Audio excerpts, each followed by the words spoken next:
네, 코로나19 신규 확진자 수 13만 9,626명입니다. 누적 확진자 수는요, 300만 명 넘어섰습니다. 일주일 전에 200만 명 넘었으니까 일주일 만에 100만 명이 더 늘어난 겁니다. 오미크론 변이 바이러스의 영향으로 확진자가 폭증하면서 하루 사이에 사망자 수는 114명이 늘어서 역대 최다치를 기록했습니다.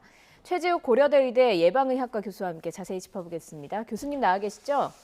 네, 안녕하세요. 네, 최근 코로나19 확산세 심상치 않습니다. 휴일에도 지금 14만 명까지 나왔고요. 언제까지 확산세가 이어질 것으로 보고 계신 겁니까? 네, 다양한 전망들이 좀 나오고 예. 있습니다만 여러 예측 결과에 따르면 대체로 3월 초, 3월 9일이나 3월 중순까지 확진자 수는 계속 증가할 것으로 보이고 있는 전망이 있고요. 예. 아시다시피 중환자와 사망자는 확진자 증가 후 3주 후쯤에 결과가 나타나니까 3월 말쯤까지는 가야 중환자하고 이 사망자 수 증가는 3월 말쯤 정점을 칠 것 같다. 이런 전망들이 지금 나오고 있는 상황입니다. 예, 방역 당국이 오늘 밝힌 내용을 보니까 다음 달 9일이죠. 대통령 선거일에 신규 확진자가 23만 명 이상 나올 것으로 보이고 위중증 환자가 1,200명 이상 발생할 것이다. 이렇게 이야기를 했거든요. 교수님 어떻게 보십니까? 네, 그런 다양한 전망들 중에 가장 그래도 합리적으로 받아들일 만한 그런 객관적인 전망을 지금 질병청장이 얘기를 하셨고요. 대체로 이제 그러한 전망을 기조로 해서 방역 정책과 여러 가지 위중증 환자 병상 수를 좀 다루겠다는 차원에서 그런 전망치를 얘기한 것이고요. 충분히 그 부분은 가능하고 또 그에 대한 대비가 필요한 상황이 됐습니다. 예. 자, 그런데 이제 정부가 내일부터 식당, 카페, 11개 다중이용시설, 감염 취약시설, 방역패스 일시적으로 해제하기로 했는데 이게 환자 수 증가세를 혹시 더 가중시키는 건 아닌지 걱정입니다. 어떻게 보세요? 예, 지금 말씀하신 대로 오히려 확진자 수가 증가하게 되는 그러한 효과가 있지 않을까라는 점에서 많은 우려들이 나타나고 있습니다. 방역 패스라는 것이 지금 다중이용시설, 즉 국민들이 가장 많이 사용하는 모임과 식사 이런 장소들을 방역 패스 일시 중단한다는 그런 면에서 오히려 이 감염이나 유행을 악화시키는 요인이 되지 않겠냐 전망은 분명히 올바른 지적이고요. 다만 예. 현실적으로 방역 패스가 최근 들어서 여러 가지 그 효력정지 가처분 신청이나 또 실제 방역 패스를 적용하는 것 자체가 좀 어려운 그러한 면에서 규제가 이미 실효성을 상실한 것이 아니냐라는 차원에서 방역 패스를 계속 고집할 필요가 있겠느냐라는 지적이 있던 건 사실입니다. 따라서 예.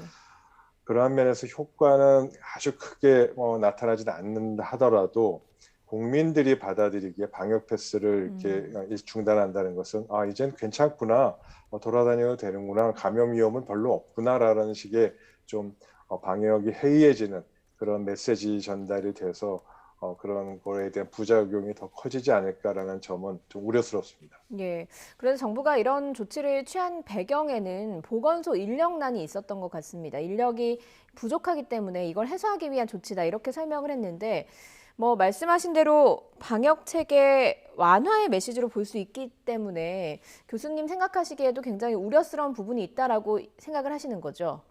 네, 그렇습니다. 저 역시 그렇게 좀 생각이 들고요. 어쩔 수 없이 지금 이러한 부분, 즉 방역 패스를 지금 진행하는 데 있어서 어려운 정도로 지금 보건소의 업무가 폭증하지 않습니까?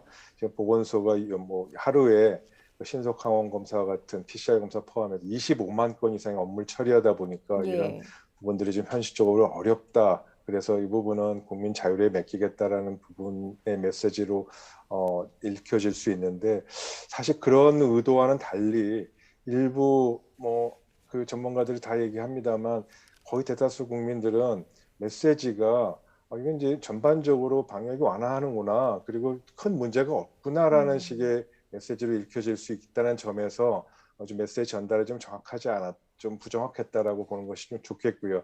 오히려 어쩔 수 없이 이러한 상황에서 방역 패스를 일시 중단한다 하더라도 최소한 감염 취약 시설이나 고령자들이 많이 거주하고 있는 집단 그 요양병원이나 요양원이나 거주 시설에는 오히려 방역 패스를 더 보호하기 위해서 강화해야 된다는 메시지도 같이 좀 내보냈으면, 그러면은 어쩔 수 없는 상황이라는 점과 함께 오히려 선택적, 집중적으로 방역 패스는 일부에 한해서도 강화하면서 국민을 보호하겠다. 그러한 정도의 위험성이 여전히 상존한다라는 메시지가 같이 전달이 되어 오는 것이 다 바람직하지 않았나 생각합니다. 그렇군요. 예, 알겠습니다. 그런데 지금 자영업자분들은 방역 패스 이 전면 중단보다 영업 시간 제한을 좀 풀어달라고 요구하고 있습니다. 그래서 거리두기 완화 요구가 앞으로 더 커질 수 있다 이런 전망이 나오거든요. 여기에 대해서는 어떻게 평가하세요? 예, 그렇습니다. 그런 요구가 있는 것이 사실이고요. 이 영업시간 제한이라는 부분이 오히려 이 자영업자분들에게 숨통을 터주는 그러한 면에서 요구들이 있는 것이 사실입니다. 그러나 방역의 입장에서 말씀드리고 싶은 것은 지금 앞으로 남은 한 달여 시간 동안, 즉 오미크론이 정점을 찍고 또 중환자 부분의 정점도 찍어주는 3월 말에서 4월 초까지 이 한 달의 기간 동안에 마지막 고비를 잘 넘겨야 된다는 점에서 방역의 고비를 늦춰야 되는 것은 맞습니다. 그런 면에서 영업시간 제한이나 이런 부분들은 좀 자영업자분들이 어렵다 하더라도 현행 시스템을 유지해 나가는 것이 바람직하다고 보고요. 영업시간이 1시간, 2시간 혹은 제한이 없어지는 것은 단순하게 시간이 1시간, 2시간 혹은 20%, 30% 느는 것하고는 달리 모임이 길어지고 사회 접촉 빈도도 높아지고 여러 가지 상황에서 방역의 위험도는 단지 비례해서 2배, 3배 증가하는 것이 아니고 예. 5배, 10배 증가할 수 있기 때문에 이 점은 좀 현행을 유지하는 것이 방역에 도움이 된다고 생각합니다. 예, 좀 우려스러운 지표들이 나오고 있는 것 중에 하나가 오늘 사망자 수가 114명, 역대 최다치가 나왔거든요. 이게 오미크론 자체가 원래는 치명률이 낮은 것으로 알려져 있지 않았습니까? 그런데 이렇게 사망자가 많이 나오는 이유가 뭘까요? 네, 아무래도 절대 다수 확진자 수가 증가하기 때문에 그렇습니다. 사망률은 좀 낮은 건 여전히 사실입니다만 지금 확진자 수가 14만 명 이렇게 계속 그 규모가 크면 당연히 그에 비례해서 위중증 환자하고 사망자 수 증가할 수밖에 없고요. 예. 하루 사이 사망자 수 114명 또 위중증 환자가 지금 715명이지 않습니까? 2, 3주 전에 비하면은 거의 3배 이상 증가했습니다. 또 이러한 추세는 확진자 수 증가 후 보통 3주 후부터 나타나기 때문에 지금의 이 715명은 현재 14만 명 이상의 환자 발생 규모로 보면 앞으로 3주 후에는 2, 3주 후에는 1,300명, 2,000명이 예. 위중증 환자가 발생해서 의료 대란이 올 수 있다는 점을 분명히 유념하고 이 점에 대비해야 될 상황입니다. 예. 네, 의료 대란도 일어날 수 있으니까 충분히 대비를 해야 한다라는 말씀을 해주셨습니다. 근데 정부는 지금 핵심 방역 지표가 비교적 안정적으로 관리되고 있다 이렇게 이야기하는데요. 정부와 현장의 목소리가 좀 다른 것 같네요. 네, 맞습니다.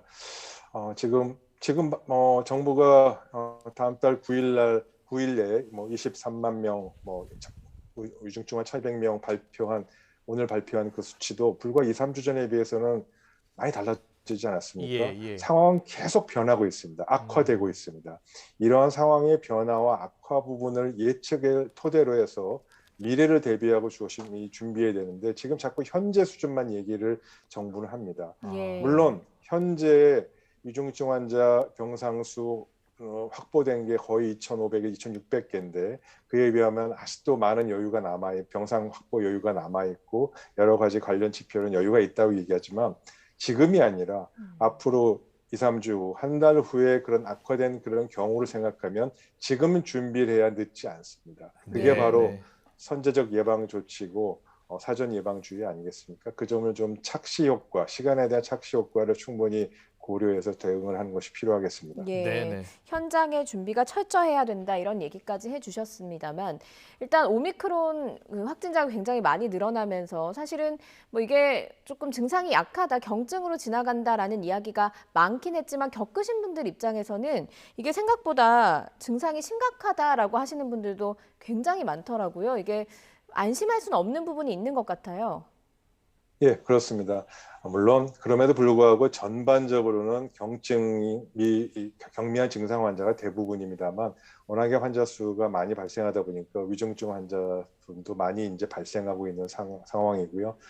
그래서 이제 그러한 그 경미한 증상, 즉 대책 치료하면서 위중증으로 갈 수밖에 없는 그런 상황을 사전에 조기에 체크하고 조기에 진단해서 위중증으로 가기 전에 적극적인 치료를 할 수 있는 시스템, 즉 재택 치료 시스템이 잘 돼야 되는 것을 말씀드려야 될 것 같은데 예. 그러한 부분들이 좀 현장에서는 좀 잘 안 되고 있다는 부분이 큰 심각한 부분이고 그 부분이 아까 말씀드린 대로 현장과 정책 당국의 온도차, 시각 차이가 크다는 점이 거기에서 발생하고 있다고 보고요.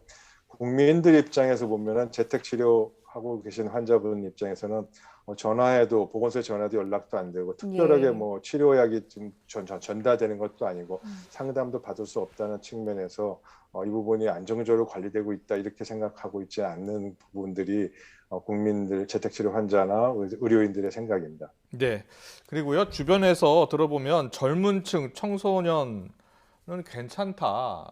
코로나에 걸려도 크게 아프지 않다. 이런 인식을 갖고 있는 분들도 있는 것 같아요. 그런데 최근에 통계를 보면 젊은 층 청소년의 사망 사례도 계속 발생하고 있는 거죠? 네네, 맞습니다. 젊은 층의 사망 사례도 발생하고 있고 또 소아 청소년에서도 지금 이 코로나19와 관련 있는 사망도 보고되고 있습니다. 예. 분명히 환자는 발생할 수밖에 없고요. 또 위중증 환자들까지 나타나고 있고 아무리 경미한 증상이라 하더라도 사람에 따라서는 아주 좀 심한 독감 증상, 심한 목감기 증상으로 해서 전신이 피로하고 그런 쇠약해지는 그런 증상까지 나타나는 아주 다양한 그런 사례가 많이 발생되고 있기 때문에 예, 네. 예. 절대로 경계를 소홀히 해서는 안 되는 상황입니다. 예. 교수님, 확진자도 상당히 늘고 있고 거기에 내일부터는 방역 패스도 없어지고요. 그런데 가족이 감염돼도 이제 동반 가족이 같이 사는 가족이 이제 격리가 안 됩니다. 어떻습니까? 짧게 괜찮겠습니까? 괜찮지 않죠. 네. 아무것도 안 해도 된다는 뜻은 절대 아닙니다. 국민 여러분의 자율적인 그런 이 방역을 통해서 이 부분을 조심해야 되고요. 어쩔 수 없이 가족 간의 감염은 반드시 발생할 수밖에 없고 또 가족 감염을 넘어서 주위 친척이나 동료들에게 직장 동료에게 발생할 수밖에 없습니다. 그래서 재택 환자가 있는 경우 가족들은 가능하면 자가 격리를 지켜주시고 필요하면 이 PCR 검사를 하거나 그동안에 정부가 계속 얘기했던 개인 방역 수칙, 즉 뭐 방을 같이 쓰지 않고 별도로 쓰고 또 수건이나 이불도 별도로 쓰고 이런 여러 가지 그런 수칙들을 참고해서 잘 지켜주시면은 감사하겠고요. 그게 지금은 국민들이 자율적으로 방역에 참여해 주시는 것만이 우리 현재 오미크론 이 감염을 좀 누를 수 있는 그러한 것이 꼭 필요한 그러한 상황이 됐다라는 점에서 부탁드려야 될 것 같습니다. 네, 알겠습니다. 방역 당국의 오늘 새로운 대책 발표 내용과 그 앞으로 주의할 점 정리를 해주셨습니다. 최재욱 고려대 의대 예방의학과 교수였습니다. 잘 들었습니다. 감사합니다.